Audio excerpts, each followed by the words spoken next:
मेरी बहन जबरदस्ती मुझे अपने पति के कमरे में सुलाकर रात भर कहाँ रहती पता नहीं।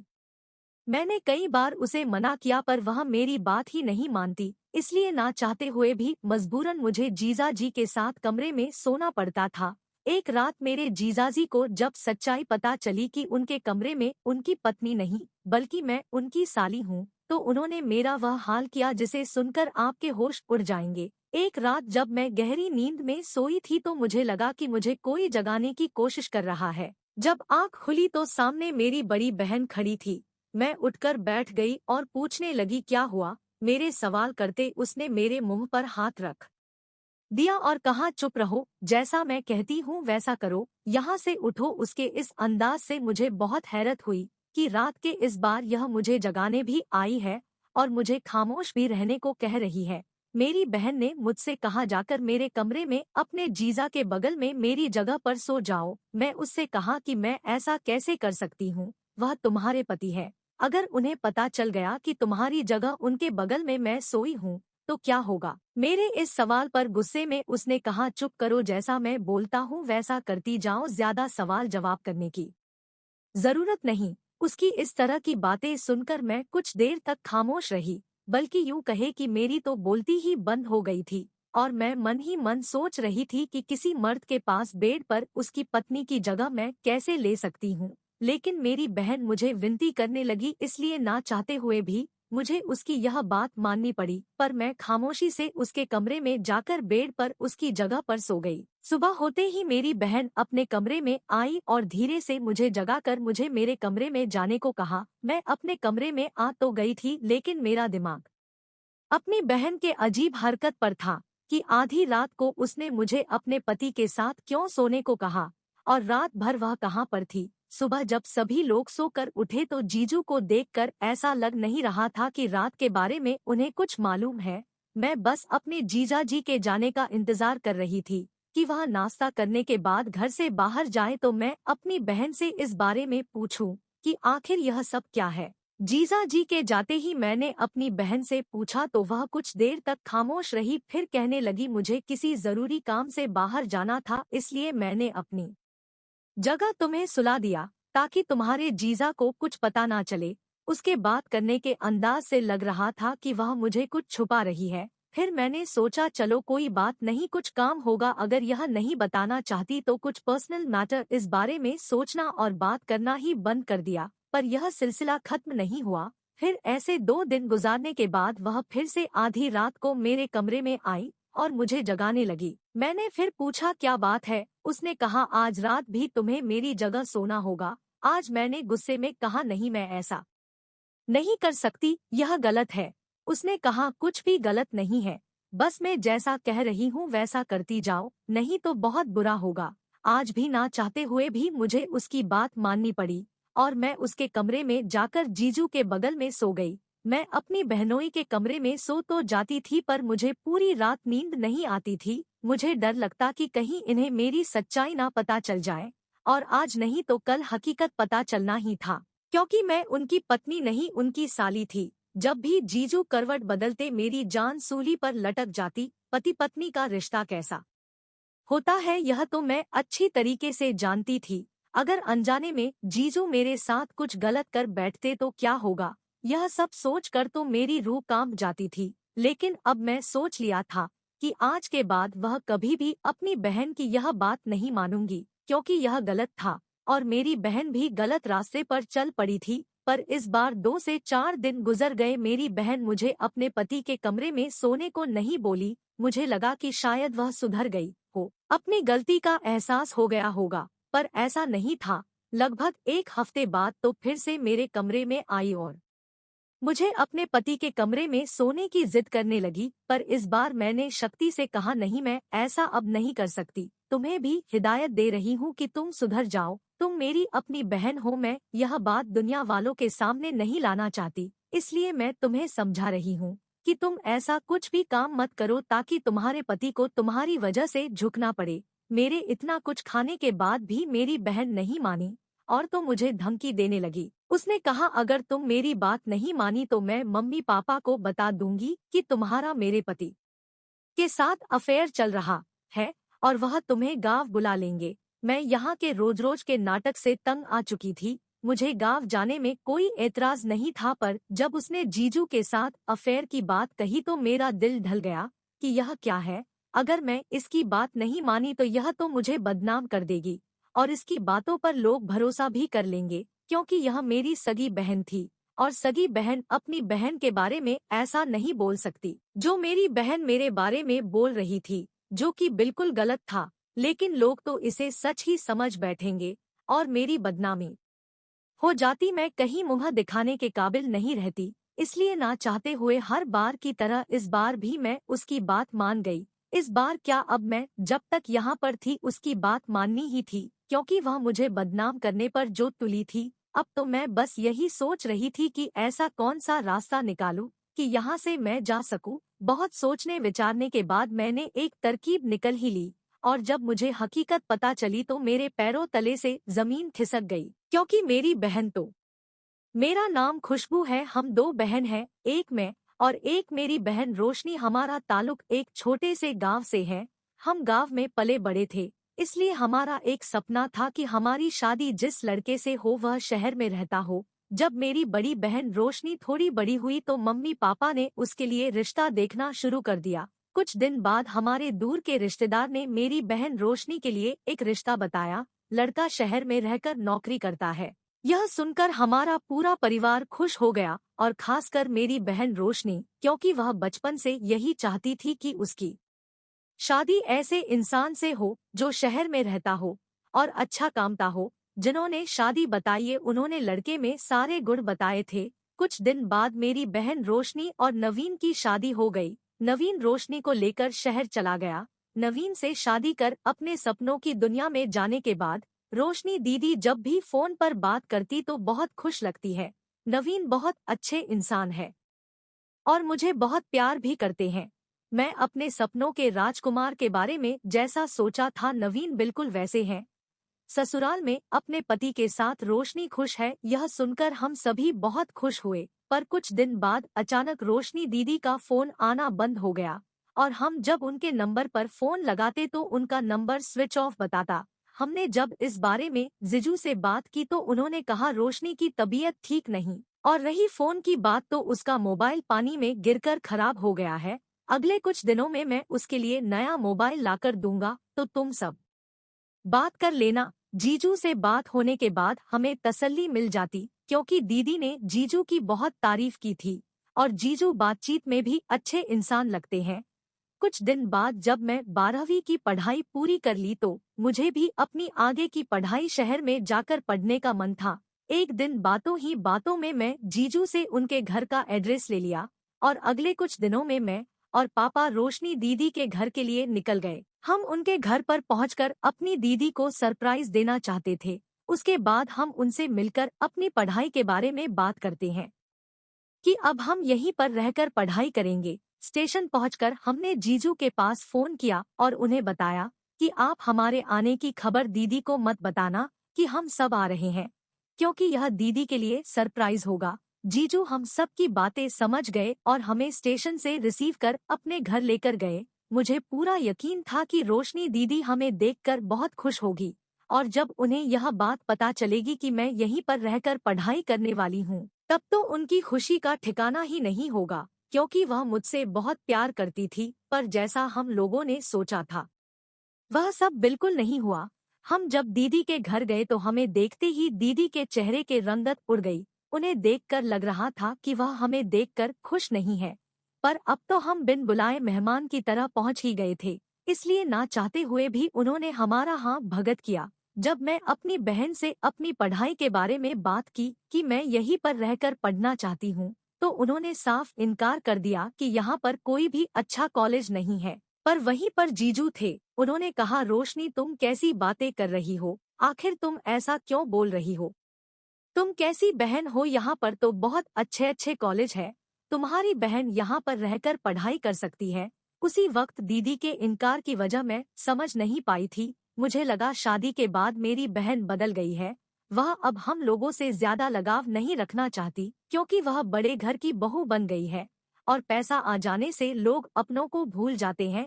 शायद मेरी बहन हमें भूल गई है। काफी इनकार के बाद रोशनी मुझे अपने साथ रखने को तैयार हुई। पापा 1 से 2 दिन हमारे साथ रहकर वापस गांव चले गए और मैं अपनी बहन रोशनी के घर रहने लगी। मैं बहुत खुश थी, नया कॉलेज, नए लोग और सबसे बड़ी बात कि मैं शहर में रहकर पढ़ाई करने वाली थी। अगले कुछ दिनों में जीजू ने मेरा दाखिला कॉलेज में करवा दिया और मैं कॉलेज जाने लगी। पर कुछ दिन यूं ही गुजरने के बाद अचानक मेरी बहन आधी रात को मेरे कमरे में आई और मुझसे कहने लगी, तुझे आज मेरे कमरे में मेरी जगह अपने जीजू के बगल में सोना होगा। अपनी बहन की बातें सुनकर मैं हैरान थी कि मैं ऐसा कैसे कर सकती थी। मैं अपनी बहन की जगह उसके पति के साथ कैसे सो सकती थी, पर वह मिन्नतें करने लगी, इसलिए ना चाहते हुए भी पहली बार तो मैं उसकी बातें मान ली क्योंकि वह मेरी बड़ी बहन थी। मुझे लगा कि मेरे साथ कुछ गलत नहीं कर सकती, शायद कोई मजबूरी होगी। पर यह सिलसिला अब हर 2-3 दिन बाद होने लगा। हर 2-3 दिन गुजारने के बाद आधी रात को मेरी बहन मेरे कमरे में आती और मुझे जगाने लगती और कहती, जाओ मेरे कमरे में, मेरी जगह जीजू के पास हो जाओ। कभी कभी मुझे अपनी बहन पर बहुत गुस्सा आता कि कैसी बहन है, अपनी जवान बहन को अपने पति के बगल में सोने को कैसे कह सकती है। इसे मेरी इज्जत की थोड़ी सी भी परवाह है कि नहीं, कि अब मैं बड़ी हो गई हूँ, जाने अनजाने में अगर जीजू मेरे साथ कुछ गलत कर दिए तो मेरी तो जिंदगी खराब हो जाएगी। जब मैं उसे इस बारे में सवाल करती हूँ मुझे डांट कर चुप करवा देती, इसलिए ना चाहते हुए भी मुझे उसकी बात माननी पड़ती। पर अब मैं यह सब ज्यादा दिनों तक बर्दाश्त नहीं कर सकती थी। धीरे धीरे मुझे यकीन हो गया था कि मेरी बहन गलत राह पर चल पड़ी है। उसकी हरकतें देकर दिमाग तो इस बात की गवाही देता पर दिल नहीं मानता, क्योंकि मैं उसे बचपन से जानती थी। आज तक उसने कभी भी ऐसा कोई गलत काम नहीं किया, तो आखिर अब कैसे कर सकती है। उसकी तो बस एक ही ख्वाहिश थी कि उसकी शादी शहर में हो और उसकी एक ख्वाहिश पूरी भी हो गई थी। मेरे मन में चल रहे सवाल मुझे पूरी तरह हिलाकर रख दिया था, पर अब मैं ठान लिया था कि अब मैं सच का पता लगा कर ही रहूंगी कि आखिर रोशनी ऐसा क्यों करती है। मुझे रात में जीजू के कमरे में क्यों भेजती और मुझे कमरे से बाहर भी आने नहीं देती। धीरे से दरवाजे की कुंडी अंदर से लगा देना, आखिर माजरा क्या था।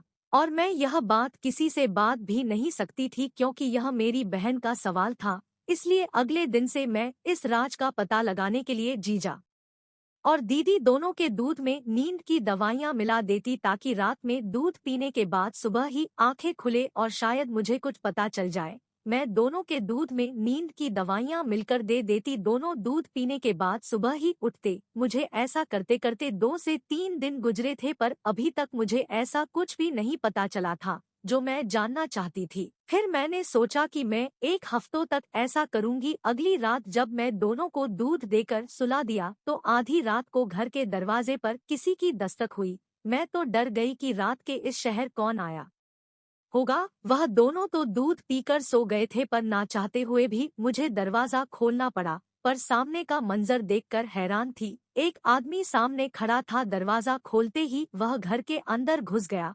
अभी मैं उससे कुछ पूछता तभी उसने कहा, तुम कौन हो? आज तुम मेरी रात रंगीन बनाने वाली हो क्या? तुम्हें तो मैं यहाँ पर पहली बार देखा है। लगता है रोशनी जी आज छुट्टी पर है। चलो अच्छा ही है, नई लड़की नया जुनून। उसे शख्स की बातें सुनकर मैं हैरान थी कि यह क्या बोले जा रहा है। यही सब कहते हुए वह मुझे बाजू से पकड़ते हुए मुझे कमरे में ले जाने लगा। मैंने उसे अपने आप को छुड़ाते हुए गुस्से में कहा, जब से आए हो बड़बड़िए जा रहे हो, आखिर तुम हो कौन और यहाँ पर क्यों आए हो? मेरी बातों पर उसने हैरानगी से मुझे देखा और कहने लगा, क्या तुम्हें नहीं पता, मैं तो कई बार यहाँ पर आ चुका हूँ। रोशनी जी के साथ अपनी रातों को रंगीन बनता और ढेर सारे पैसे रखकर चला जाता। उसकी बातें सुनकर मैं समझ गई थी कि माजरा क्या है। यह सब जानने के बाद मेरा दिल अंदर ही अंदर रो रहा था कि मेरी बहन पैसों के लिए इतना गिर सकती है। मैंने सपने में भी नहीं सोचा था। वह शख्स मेरे साथ जबरदस्ती करने लगा और मेरा सुनने वाला कोई नहीं था, क्योंकि रोशनी और नवीन जीजू तो गहरी नींद में सो रहे थे। मैं उसे जितना ही अपने आप को बचाने की कोशिश कर रही थी, वह उतना ही मेरे करीब आता जा रहा था। तभी अचानक पुलिस के गाड़ी की आवाज सुनाई दी थी। पुलिस हमारे दरवाजे पर आ चुकी थी और दरवाजे का बेल बजाने लगा। इस शख्स की हरकतें देखकर मैं ही चुपके से पुलिस को फोन कर दिया था। पुलिस के गाड़ी की आवाज सुनते ही वह शख्स मुझसे दूर हो गया। मैं जल्दी से गई और दरवाजा खोल दिया। पुलिस घर के अंदर आई। मैंने रोते हुए पुलिस को सारी बातें बता दी। मेरी बातें सुनने के बाद पुलिस रोशनी और जीजू के कमरे में गई और उन्हें जगाने लगी। कुछ देर के प्रयास के बाद वह दोनों जाग उठे। मेरी बहन रोशनी और मेरे जीजा जी यह सब देखकर हैरान थे कि यह क्या हो गया। पुलिस मेरी बहन से सवाल कर रही थी कि तुम यह काम कब से कर रही हो। पुलिस के सवाल पर मेरी बहन रोशनी फूट फूट कर रोने लगी और सारी हकीकत सामने लाकर रख दी। पर हकीकत सुनने के बाद मेरे तो रोंगटे खड़े हो गए कि कोई इतना बड़ा धोखा कैसे हो सकता है। अब तक जो मैं अपनी बहन पर शक कर रही थी, दरअसल गलती इसकी नहीं बल्कि इसके पति की है। बेचारी, यह तो उसके हाथ की कठपुतली बनी थी। रोशनी रो रो कर जब सारी सच्चाई बता रही थी तो मेरे आंसू रुकने के नाम नहीं ले रहे थे कि आज तक मैं जिस बहन पर शक किया वह तो बेगुनाह है। यह सब उसने सिर्फ और सिर्फ मुझे बचाने के लिए किया। सुनते हैं मेरी बहन रोशनी की दर्द भरी कहानी उसी की जुबानी। मेरी शादी जब नवीन के साथ हुई तो मैं बहुत खुश थी और सबसे बड़ी खुशी तो यह थी कि नवीन शहर में रहते थे, क्योंकि बचपन से ही मेरा सपना था कि मेरी शादी जिस इंसान से हो उसे शहर में रहता हो और अच्छा कमाता हो। जैसा मैंने सोचा था सब कुछ मेरे साथ वैसा ही हो रहा था। शादी होने के बाद जब मैं शहर आई तो मेरी खुशी की ठिकाना नहीं रही। उस दिन मैं बहुत खुश थी, पर मुझे क्या पता था कि यह मेरी खुशी कुछ ही दिनों की मेहमान है। मैं जब यहाँ पर आई तो कुछ दिनों तक नवीन का बर्ताव मेरे साथ बहुत अच्छा था। मैं भी इनके साथ बहुत खुश थी और अपने मायके वालों से कहती कि मैं जैसा सोचा था नवीन बिल्कुल वैसे ही है। वह बहुत अच्छे इंसान है। मैं अपने ससुराल में अपने पति के साथ खुश हूँ। यह सुनकर मेरे माँ बाप और मेरी बहन बहुत खुश थे, पर अचानक एक दिन नवीन एक आदमी को लेकर आए और मुझसे कहने लगे, रोशनी तुम्हें इस आदमी के साथ एक रात गुजारने होगी। नवीन के इस बात पर मैं हैरान थी कि कोई पति ऐसा कैसे कर सकता है, पर मेरे लाख मना करने पर भी नवीन ने मुझे इस दलदल में धकेल दिया। यह सिलसिला लगभग कुछ दिनों तक चलता रहा। मेरे साथ यह सब होने के बाद मैं बहुत दुखी रहने लगी थी और नवीन ने मेरे हाथों से मेरा फोन भी ले लिया था कि मैं कहीं बात भी ना कर सकूं। जब मेरे मायके वाले मेरा हालचाल के लिए मेरी मोबाइल पर फोन करते तो मेरी मोबाइल बंद रहती, तो वह लोग नवीन के नंबर पर फोन करते तो नवीन उनसे यह कहकर समझा देते कि रोशनी की कुछ दिनों से तबीयत ठीक नहीं है और उसकी मोबाइल पानी में गिर गई है। मैं कुछ दिनों में उसे नई मोबाइल लाकर दूंगा तो आप लोग बात कर लीजिएगा। नवीन ने मेरा और मेरे घर वालों को विश्वास तो बहुत पहले ही जीत लिया था, इसीलिए किसी को भी नवीन के ऊपर शक नहीं हुआ। पर मैं इस दलदल से निकलना चाहती थी और कोशिश भी कर रही थी कि ऐसा कोई मौका मिले और मैं यहाँ से भाग सकूं। अभी मैं कोशिश में ही थी कि अचानक मेरी बहन और मेरे पिता यहाँ पर आ गए। शायद मेरी बहन को याद होगा, उस दिन मैं इसे यहाँ पर देखकर खुश नहीं हुई थी, क्योंकि मुझे डर था कि जिस दलदल में मैं फंस चुकी हूँ कहीं नवीन खुशबू को भी दलदल में ना फंसा दे। पर चाह कर भी मैं उनसे कुछ कह नहीं सकती थी, क्योंकि नवीन ने मुझे धमकी दिया था कि अगर मैं अपने घर वालों को कुछ भी बताया तो हमारी पूरी फैमिली को मरवा देंगे। मैं अपने परिवार की सलामती चाहती थी, इसीलिए चुप रही और रही। खुशबू की मेरे कमरे में मेरी जगह सोने की बात कही। जिस घर में हम रहते इस घर में सिर्फ 2 ही कमरे हैं। नवीन मुझसे वादा किया था कि तुम अपनी बहन को मेरे कमरे में अपनी जगह सुला सकती हो। मैं तुमसे वादा करता हूँ कि मैं उसे टच भी नहीं करूँगा और उसे कोई भी नुकसान नहीं पहुँचाऊँगा। मुझे नवीन पर तो बिल्कुल भरोसा नहीं था, पर मुझे अपनी बहन पर पूरा भरोसा था कि अगर कुछ होगा तो मेरी बहन मुझे जरूर बताएगी।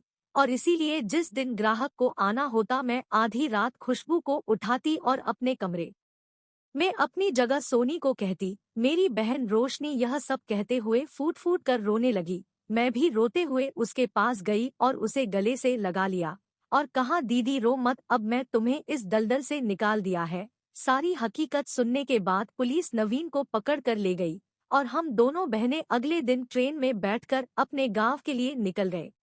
दोस्तों, कभी कभी आंखों से देखा हुआ भी झूठा हो जाता है, क्योंकि अगर मैं सच्चाई का पता नहीं लगाती तो मैं अपनी बहन को ही गलत समझती। तो दोस्तों, यह कहानी आपको कैसी लगी कमेंट में बताइएगा। धन्यवाद।